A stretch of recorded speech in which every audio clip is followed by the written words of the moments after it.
All right, get ready to dive in because we are going deep today into the language of food and restaurants. And I know what you're thinking. Isn't that kind of basic? But believe me, we're going way beyond just like tasty and delicious. Yeah. Our source material today is this transcript from a YouTube video, and it was actually aimed at English language learners. Interesting. But even as a native English speaker, I found some really interesting stuff in here.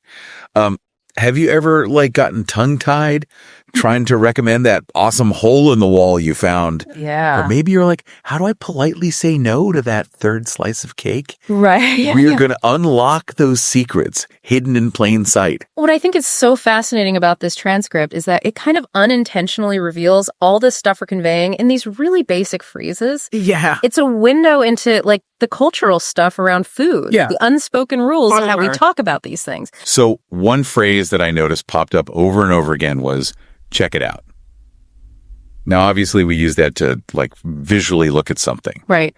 But in this transcript, it went way beyond that. Oh, yeah. They were checking out cafes and new cars and even entire shopping malls. Yeah. So it's interesting. Yeah, check it out is a really good example of how a phrase can evolve beyond just its literal meaning. Yeah.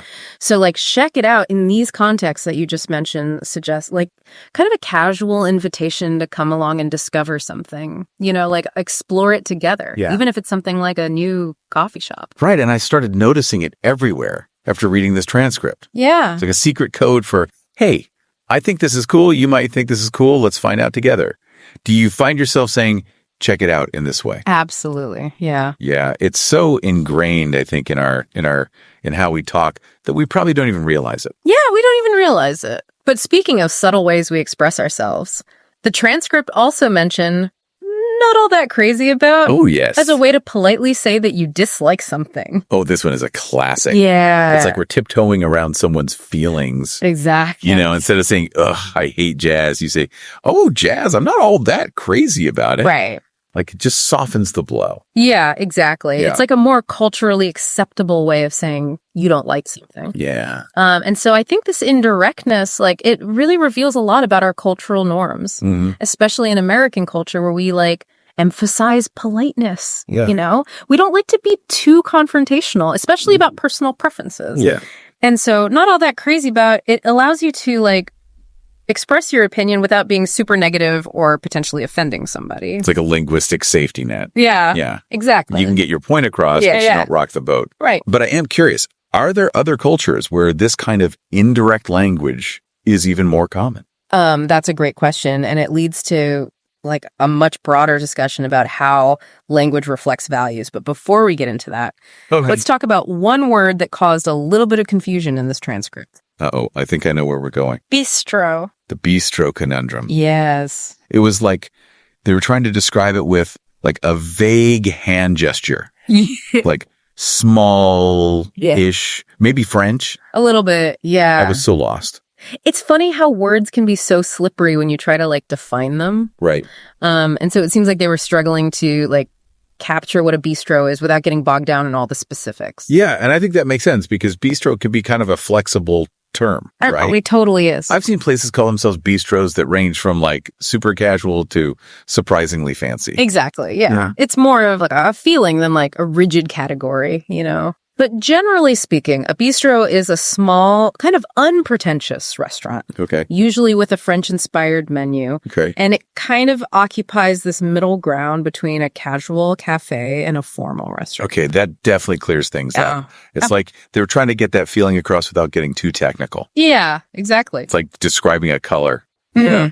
Sometimes you just got to see it to understand it. Exactly. Have you ever been to a bistro that totally surprised you, either in a good way or a bad way? I once found this tiny bistro tucked away in a back alley in Paris.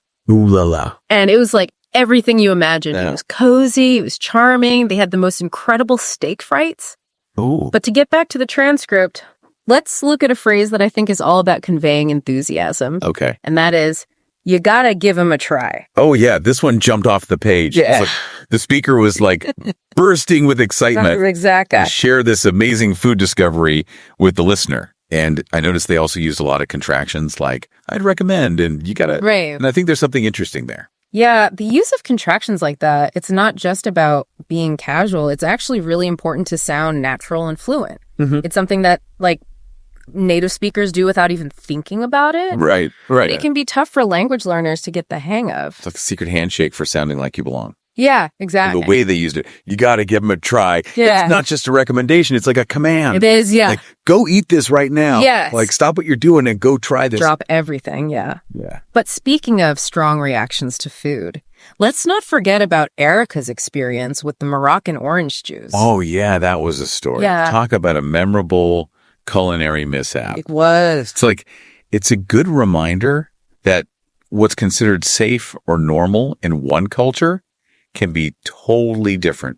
in another. Absolutely. And Erica's story, while lighthearted, it makes you think about that like fear of the unknown that we often have around food. Yeah. Especially when we're traveling.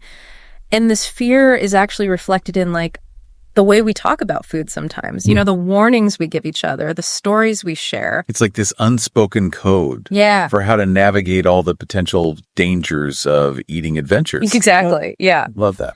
But I am curious, what are some other ways that we use language to like express those anxieties or concerns about food? Ooh, that is a fascinating question. Yeah. And it really gets to the heart of how language shapes our experience of eating out. Yeah. But before we go there, yes, let's take a quick break and we'll be right back with more from this deep dive. Sounds good. Welcome back. So before the break, we were talking about how language kind of reflects our anxieties around food. Right, especially when we're like trying something new. Yeah, it's like our vocabulary becomes this shield to help us navigate the delicious, but sometimes scary world of food. Yeah.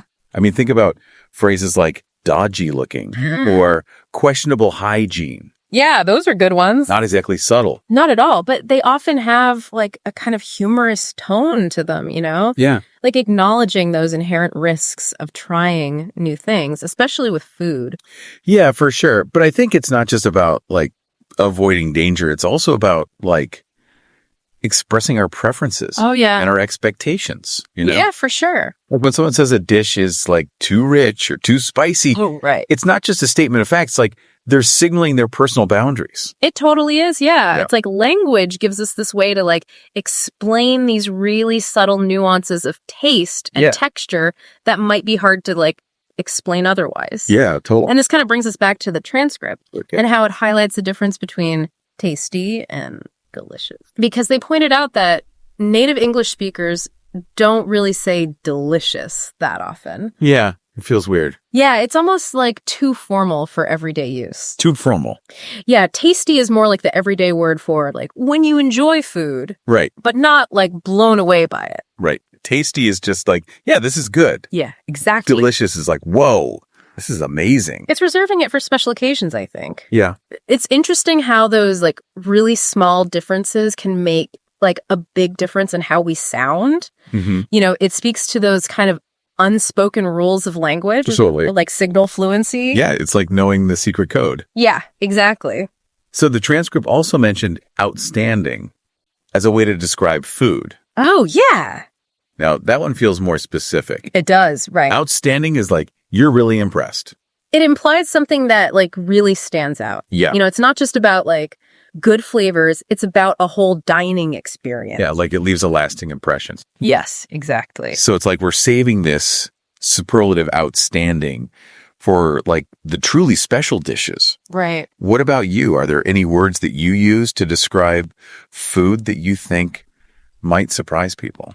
You know, I find myself using vibrant a lot. Oh, vibrant. Especially when I'm talking about like dishes with bold flavors or a really interesting presentation. Yeah. It just like captures the energy and excitement of the food. I love that. Vibrant. It's like you can almost taste the colors. Right. And feel the energy of the food just from that one word. Yeah. It's like, you know, language can be so much more than just like conveying information. Right. It's really about expressing emotions and like creating those connections. Yeah. And this transcript, you know, it's pretty simple, but it really shows how complicated language can be. Totally. Especially when we're talking about food. So much is packed into those words. Absolutely. More than you might think at first glance. So I guess what we want our listeners to take away from this is to really pay attention to the words they use, and the stories they tell when they're talking about food. And how other people talk about food, too. Yes, exactly. You might be surprised by what you learn.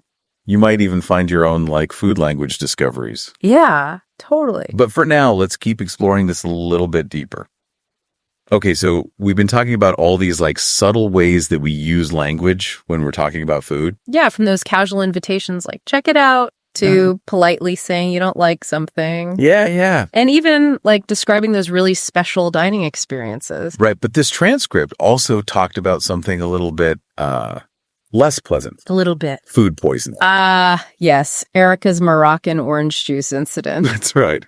It might just seem like a funny anecdote at first glance. Yeah. But I think it speaks to a much deeper anxiety that we all have around food. Oh, absolutely. The fear of getting sick. Yeah. And that fear, I think, is even stronger when we're traveling or trying new things.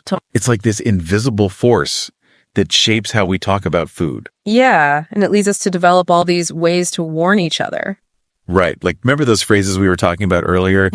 Dodgy looking, questionable hygiene. Yeah, it's like our vocabulary becomes this shield to protect us from potential culinary threats. Yeah, or when you tell a friend, don't worry, I've eaten there a million times, it's totally safe. Right.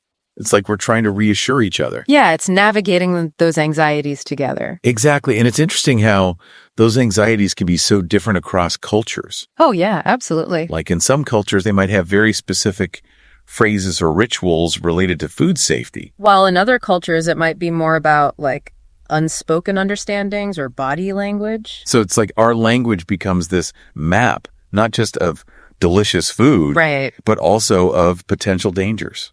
Yeah, it helps us navigate that complex world of eating. Right. And ultimately, I think it allows us to connect with each other through this shared love or sometimes fear of food. It's a really fascinating thing when you start to think about it. Absolutely. Yeah. So as we wrap up this deep dive into the language of eating out, we really want you to start paying attention to the words you use. Yes. The stories you tell about food. Because even in those really simple phrases, there are so many cultural insights and personal connections. Right. And it's a reminder that language is so much more than just words. It really is. It's how we connect with each other. Yeah. It's a reflection of our shared human experience. So next time you're enjoying a delicious meal. Or maybe recounting a not so delicious experience. Take a moment to appreciate the power of language to connect us all through the universal love of food. Until next time, happy eating, everyone.